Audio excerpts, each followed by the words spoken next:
Hi, this is Jayanthi. எல்லோரும் எப்படி இருக்கீங்க? நல்லா இருக்கீங்களா? எல்லோரும் நல்லா இருக்கணுன்றதுக்காக தான் இந்த பேண்டமிக் காலத்தில் ஒரு அருமையான ஒரு டிஷ் ஒன்று பண்ணி காட்ட போகிறேன். அதை பார்க்குறதுக்கு முன்னாடி எங்களுடைய சேனலில் நீங்கள் இப்போ தான் ஃபஸ்ட் டைம் பார்க்குறீங்கன்னா சப்ஸ்கிரைப் பண்ணி அது பக்கத்தில் இருக்க அந்த பெல் ஐக்கனே கிளிக் பண்ணி வச்சுக்கோங்க. அப்போ தான் நாங்கள் அப்லோட் பண்ண உடனே உங்களுக்கு நோட்டிஃபிகேஷன் வரும்.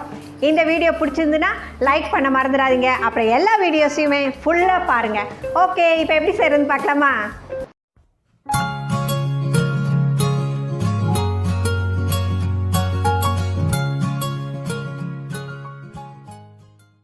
தோசை மாவு, வெற்றிலை 7, புதினா, இஞ்சி 1 துண்டு, மிளகுத்தூள் 1/2 டீஸ்பூன், சீரகத்தூள் 1 டீஸ்பூன், சின்ன வெங்காயம் ஒரு 8, ஆயில், உப்பு தேவையான அளவு. இப்போ இந்த டிஷ் பண்ணுறதுக்கு நான் ஒரு 6-7 வெத்தலை எடுத்திருக்கேன். இப்போது இந்த வெத்தலையை வந்து நம்ம காம்பையும் நுனியும் கிள்ளிட்டு சின்ன சின்னதாக வெட்டிக்கலாம். வெத்தலையில் நிறைய கால்சியம் இருக்குது. முன்னாடிலாம் பார்த்திங்கன்னா நம்ம தாத்தா பாட்டி காலத்துலலாம் சாப்பிட்டுட்டு வெத்தலை போடுற பழக்கம்லாம் சினிமாலெலாம் கூட பார்த்துருப்பீங்கல்ல. ஏன் நம்ம அம்மா அப்பா கூட சொல்லப்போனால் எங்கள் வீட்டில் எங்கள் அம்மா அப்பா கூட இந்த சண்டேஸில் விசேஷ நாட்கள்லாம் சாப்பிட்டு முடிச்சுட்டு வெத்தலைலாம் போடுவாங்க. இப்போல்லாம் பார்த்திங்கன்னா இந்த கல்யாணத்தில் விசேஷங்கள்லாம் பான்லாம் கொடுக்குறாங்க. என்ன தான் அந்த பான்லாம் போட்டாலும் நம்ம இந்த வெத்தலை பாக்கு போடுறது நம்ம வாயில் போட்டு அந்த மென்று சாப்பிட்றோம் பாருங்கள், அதில் அவ்வளோ ஒரு நல்ல மெடிசினல் வேல்யூஸ் இருக்குது.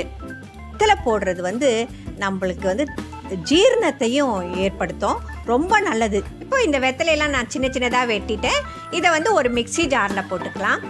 இந்த வெத்தலையிலே இன்னொரு வகை கூட இருக்கும், கார வெத்தலைன்னு சொல்லுவாங்க, கமார் வெத்தலைன்னு கூட சொல்லுவாங்க, தெரியும்ல. அது கொஞ்சம் டார்க் க்ரீனாக இருக்கும். நீங்கள் அது போடுறதா இருந்தால் கொஞ்சம் கம்மியாக போட்டுக்கோங்க, ஏன்னா அதில் காரம் நல்லா அதிகமாக இருக்கும். இப்போ நான் இதோட ஒரு கைப்பிடி அளவுக்கு புதினா எடுத்து வச்சுருக்கேன், அதையும் இதில் போட்டுக்கிறேன். சொல்லவே வேணாம், இந்த புதினாவையும் வெத்தலையும் போட்டோம்னா டைஜஷன் அவ்வளோ நல்ல இதுவாக இருக்கும். 1 டீஸ்பூன் அளவுக்கு நான் சின்ன சின்னதாக இஞ்சி வெட்டி வச்சுருக்கேன், அதையும் போட்டுக்கிறேன். ஒரு 7-8 சின்ன வெங்காயம் அதையும் வெட்டி வச்சுருக்கேன், அதையும் இதில் போட்டுக்கலாம். இதை நம்ம ஒரு ஃபைன் பேஸ்ட்டாக அரைச்சிப்போம். இப்போ நம்ம நார்மலாக இட்லி தோசை மாவு இருக்கும்ல, அது ஒரு 7-8 தோசை வரா மாதிரி நான் மாவு எடுத்திருக்கேன். இதுக்கு 1 டீஸ்பூன் அளவுக்கு நான் ஜீரகத்தூள் போட்டுக்கிறேன். ஒரு 1/2 டீஸ்பூன் அளவுக்கு நான் மிளகுத்தூள் போட்டுக்கிறேன். உங்களுக்கு காரம் கம்மியாக வேணும்னா மிளகோடைய குவான்டிட்டியை நீங்கள் கம்மி பண்ணிக்கிங்க, ஏன்னா குழந்தைங்களுக்குலாம் கொடுக்குறதா இருந்தாக்கா நீங்கள் கம்மியாக போட்டுக்கோங்க. இப்போ இதுக்கு தேவையான அளவுக்கு உப்பு போட்டுக்கிட்டேன். இப்போது நம்ம அரைச்சி வச்சுருக்க அந்த வெத்தலையும் புதினா பேஸ்ட் இருக்குல்ல, அதை இதோட நம்ம சேர்த்துக்கலாம். இப்போ இதை மிக்ஸ் பண்ணிக்கிட்டு நம்ம தோசை மாவு பதத்துக்கு தண்ணி ஊற்றி இதை நல்லா கரைச்சிக்கலாம். பேண்டமிக் காலத்தில் நம்ம உடம்பை நம்ம தான் பாதுகாத்துக்கணும். இந்த மாதிரியான வீடியோஸை மிஸ் பண்ணாமல் இருக்க எங்கள் சேனலை சப்ஸ்கிரைப் பண்ணி பெல் ஐக்கனை கிளிக் பண்ணி வச்சுக்கோங்க. இப்போ நம்ம ஒரு தவா வச்சு ஹீட் பண்ணிக்கலாம். தவா ஹீட் ஆயிடுச்சு, நம்ம தோசை ஊற்றிக்கலாம். நான் கல் தோசை மாதிரி ஊற்றுறேன், அடுத்தது உங்களுக்கு வேறு மாதிரி ஊற்றி காட்டுறேன்.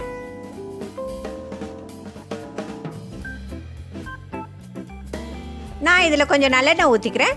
குழந்தைங்களுக்கு கொடுக்குறதா இருந்தாக்கா நீங்கள் நெய் கூட ஊற்றி கொடுக்கலாம். இப்போ ஒரு சைடு வெந்துடுச்சு, நம்ம அடுத்த சைடு பரட்டி போட்டுக்கலாம்.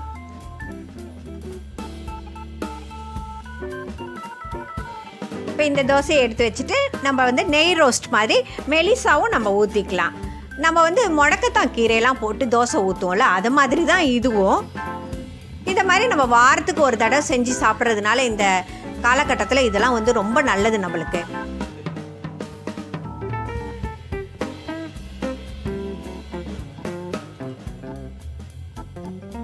குழந்தைங்க இந்த வெத்தலை மிளகுலாம் போட்டு நம்ம கஷாயம் வச்சு கொடுத்தோம்னா குடிக்கவே மாட்டாங்க.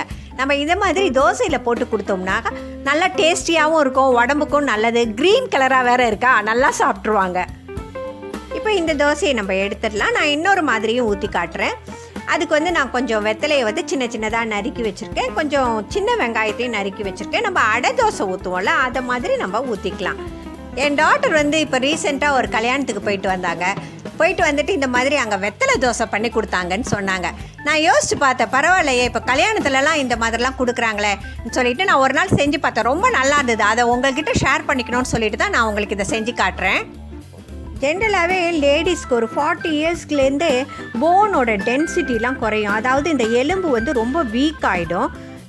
இந்த கால்சிய குறைபாடு வந்து அதிகமாகும். அதனால் டாக்டர்ஸ் வந்து கால்சியம்லாம் சாப்பிட சொல்லுவாங்க. ஆனால் வெத்தலையில் நேச்சுரலாகவே அவ்வளோ கால்சியம் இருக்குது. இந்த மெனோபாஸ் டைமில், அப்புறம் இந்த யூட்ரஸ் ரிமூவ் பண்ணவங்களுக்கு எல்லாருக்குமே வந்து கால்சியம் வந்து ரொம்ப தேவைப்படும். நம்ம இந்த மாதிரியாக நேச்சுரலாக நம்ம வந்து கால்சியத்தை நம்ம உடம்புல இந்த மாதிரிலாம் செஞ்சு சாப்பிட்டு நம்ம சேர்த்துக்கலாம்.